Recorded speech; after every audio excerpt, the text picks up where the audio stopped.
AXA Metro Credit Protect. Ano nga ba ito?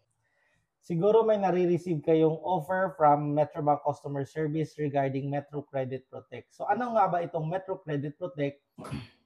Okay, kasi akala ng iba, pag namatay tayo, nabubura na lahat ng credit card or ng mga utang natin. So hindi po.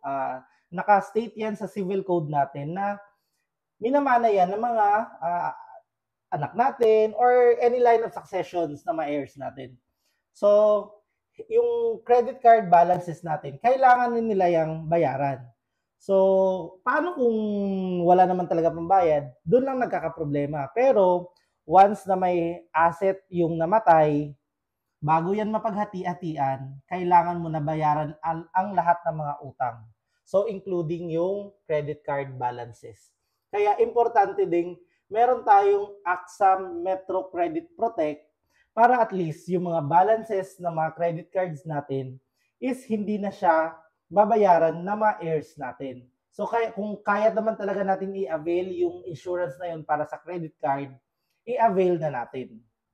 Pag may AXA Metro Credit Protect ka, once may nangyari sa'yo and it leads to death, all your credit card balances, including yung mga hindi pa nabibuild na installments, is mababayaran na. Maximum of 2 million pesos. Okay, ang isa pang maganda sa Metro Credit Protect is if na fully disabled ka or permanent disabled, mababayaran na din ang total balances mo sa credit card mo.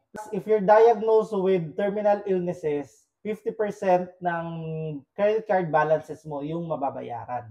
So, paano ba nabibuild ang AXA Metro Credit Protect? So, monthly, in every 100 peso ng total bill mo, 1 peso ang amount na ibibill nila sa inyo. So, for example, meron kang 2,000 na amount due or na total amount due na kailangan mo bayaran sa credit card mo.